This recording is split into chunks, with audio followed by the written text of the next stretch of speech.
if Green Bay wins the Super Bowl. So I don't see it happening. I think San Fran is just going to be too much for the Vikings to handle. And I think it's also weird the Vikings, what's going on with Adam Thielen there.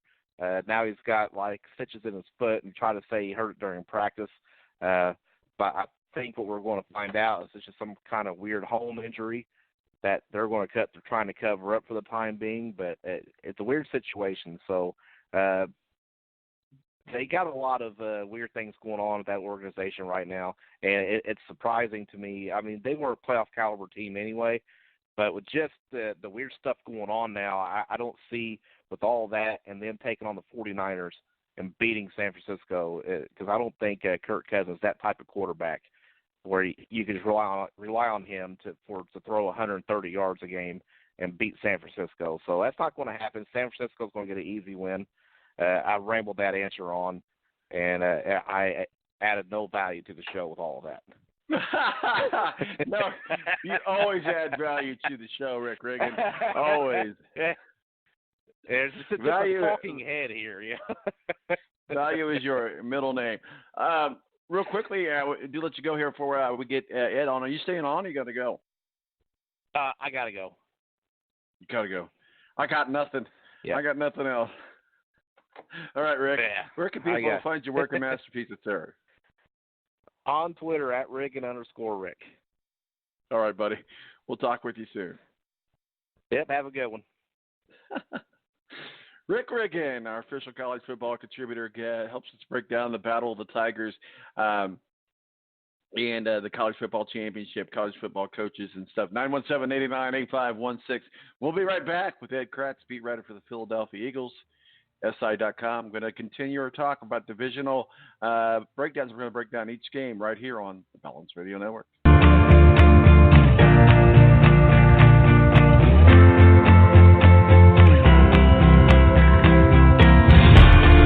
I am the shadow and the smoke in your eyes.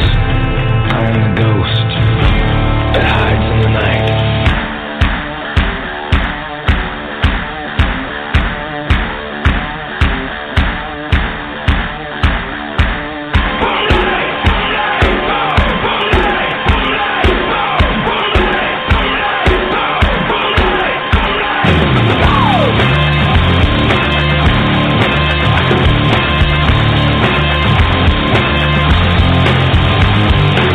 The Air National Guard is a reserve component of the United States Air Force and serves alongside active duty Air Force members in times of a national crisis.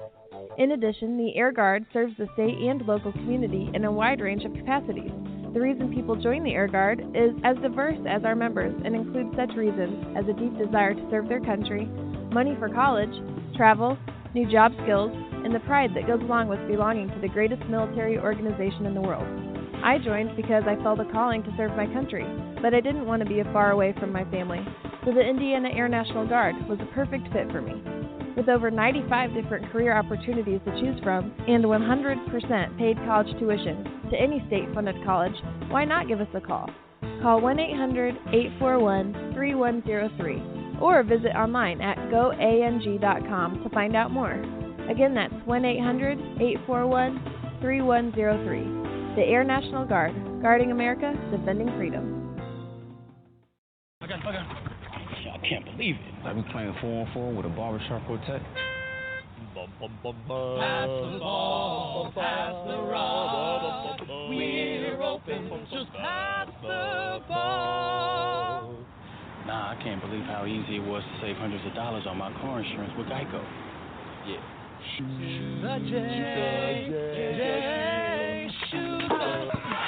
Believe it, Geico could save you 15% or more on car insurance.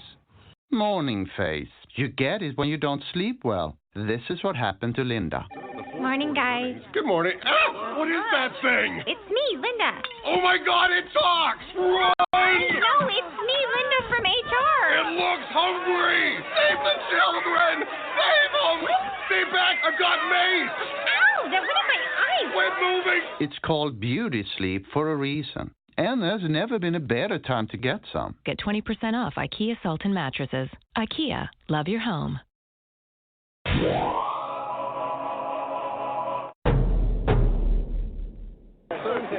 back then I was a little baby. Sweet and greasy. Gotta love bread. I know. There's sandwich bread over there next to the coffee. I eat bread in the bathtub. Hey, that's gross to me. There's a lot I've been feeling lately. Why is there a hearse at my house? Night screams. The new fun of the kids. Billy! My Billy! Billy, where are you, Billy? So I need to talk to you regarding money. I stomped on all the fun chunks. My grief has a scent like suffering. A rusty navel? How'd it get rusty? Look at this.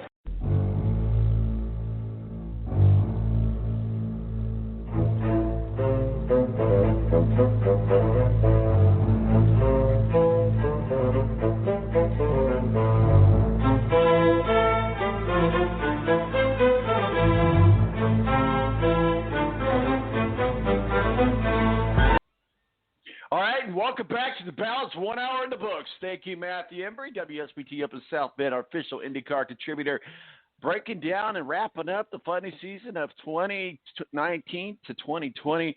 Just a few short weeks till we roll out in St. Pete, and believe it or not, it is less than 90 days before Indy Car comes back here to Indianapolis for the greatest spectacle in racing. Next week, we'll be talking NASCAR and getting ready to go for the Daytona 500 coming up in a few short weeks, which actually starts their season before IndyCar. Just joined us, Rick Riggin, our official college football contributor, breaking down the big battle of the Tigers down in New Orleans next week. So we'll be continuing to watch that on Monday night, the Clemson Tigers and the LSU Tigers. But joining us now is the biggest Tiger of them all, Ed Kratcz, beat writer for the Philadelphia Eagles, SI.com, our official NFL contributor. How are you, sir?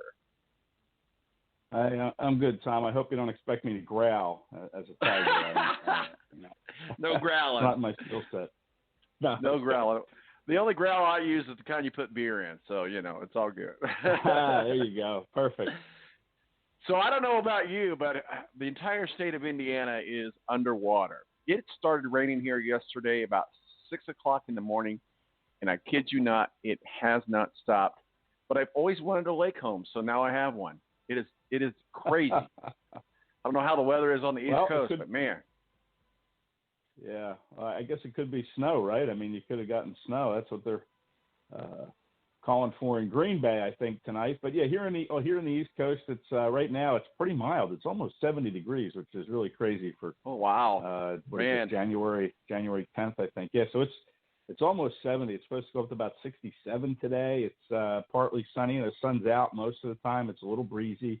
But I think they're calling for some rain moving in later tonight, and I think it's going to impact that Ravens game in Baltimore tonight. I think they're calling for like an inch or two of rain down there in Baltimore for that game against the Texans.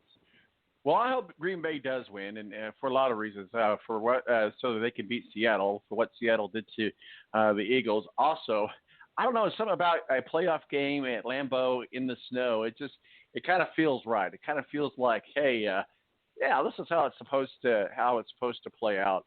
Let's real quickly talk with the Philadelphia Eagles about the Philadelphia Eagles. Obviously, their season has come to an end, like all but a few teams in the NFL has happened. But certainly a disappointing loss to the Seahawks. Break that game down and break down the 2019 season of the Philadelphia Eagles. Well, I think fans in the area kind of feel a little cheated after that game last week when Carson Wentz was knocked out of the game in the first quarter. Then they had to kind of play the rest of the game with sort of one hand tied behind their back. It would have been interesting to see, and I think every Eagle fan feels that way, to see how the Eagles would have done had Wentz stayed healthy for all four quarters. And it's really a shame for him that, here he stayed healthy for all 16 games. First time he did that since his rookie year in 2016, and then here he is in his playoff debut, and he can only answer the bell for 9 snaps. So very disappointing for him. At this point for the Eagles fans, I think a lot of people feel they probably would have won the game had Wentz been able to stay in the game, because they did move it a little bit with Josh McCown, their backup quarterback, who was playing his first playoff snaps despite being in the league for 17 years.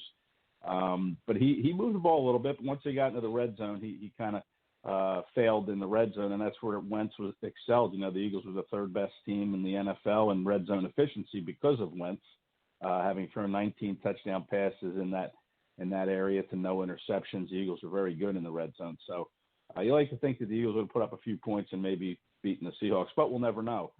Injuries for the 2019 season, that was their story. I mean, they had 13 guys on IR, and they were playing with receivers who weren't even really on the team at the start of the year. They lost Alshon Jeffrey, Deshaun Jackson, Nelson Aguilar didn't play in 6 of the last 7. So, it was a kind of a no-name group.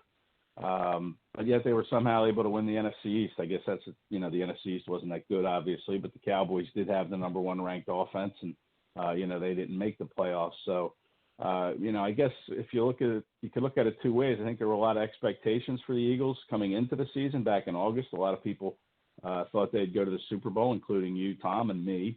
But it didn't work out that way. So you can say it was a disappointment. But then when you factor in, the injuries to the running back and the offensive line, even they had 2 backups playing Sunday on that offensive line without Lane Johnson and Brandon Brooks being healthy. So if you look at it from the prism of injuries, then winning the NFC East, beating the Cowboys on your home field with the Cowboys playing for the NFC East title, it was a success to get into the playoffs and get a home game. But, again, losing Wentz was really a huge factor in that game, and it's unfortunate that it happened. Yeah, and it's really, you kind of got to think maybe it's got to mess with the psyche a little bit, just because this is kind of like deja vu. But, when it first happened, I think a lot of the announcers I was listening to on the radio and watching it on television, a lot of the announcers were kind of getting a little concerned, and they were talking about bringing his wife down in the locker room. And at one point, one of the announcers were saying that they thought that he was going to be taken to a local hospital. None of that came to be, but certainly at the very beginning, there was some kind of scary moments about that. So what do we know about his injury? Is it a minor concussion? Was it a lot more severe than that? What caused some of those panic comments, if you will, from the booth? Yeah, well, my understanding is once he went into that blue medical tent, he was very dizzy and kind of wobbly, and then they tried to sit him on the table in there, and he couldn't sit upright. He kept kind of falling off to one side, and I think that's kind of what caused, the concern. So they brought him back into the locker room, and he seemed to be walking okay. All of us on press row kind of saw him walk by us. We saw McCown initially with his helmet on, and we were looking around for Wentz, and then we realized the blue tent was up, and we're like, Wentz is probably in the tent, but we didn't know how serious it was until, later on, the reporting that was done indicated he was very dizzy, very woozy, very wobbly, couldn't sit upright. So that was the cause, I think, for the concern. And they had his wife come down, and it was a pretty sad scene. She was carrying his suit that he was going to wear in the post-game press conference, and you saw her in the tunnel after the game, and it was kind of sad to see that. But obviously, he wouldn't be wearing that suit because he didn't finish the game. But then I think this week, Doug Peterson and Howie Roseman, the general manager, met with the media on Wednesday, and Doug indicated that he thinks Wentz would have been able to play Sunday had they won and gone to Green Bay. The reporting I've done is he did pass a concussion protocol test this week, so he's fine. But you get that first concussion now, and then you think the second one you're a little more susceptible to. So he's going to have to be careful going forward. Has he made any comments or had any press conference regarding his season and look forward? Obviously, we certainly anticipate for him to be back full force and ready to go next year, but has he made any formal comments to you guys? No, he has not. He has not talked with us. I don't know if he'll talk before April when the players reconvene or if that's the next time we'll get a chance to really sit down and talk to him. We did see him. They had the locker room clean-out day on Monday, and it was kind of a bizarre scene when we came out of the locker room. In the hallway, there was Wentz talking to Ertz, who was talking with Alshon Jeffrey, who his right leg was propped up on one of those walkabouts after having his Lisfranc surgery. And then right next to them was Miles Sanders, who was on crutches and a walking boot on his right foot. So it was a really bizarre scene to see those four guys out in the hallway just kind of talking to one another. And, two of them were so banged up. I'm not sure Miles Sanders would have been able to play Sunday had the Eagles won. It's kind of like in those war movies where you see one group really all fresh and ready to go up into the battle, and the other group coming back from the battle, and they're all banged up and on crutches and, slings and, kind of like that. I get it. I totally understand. Exactly right. Well, we got a game this afternoon, and that's out in the Bay Area. The Vikings got themselves a San Francisco treat to go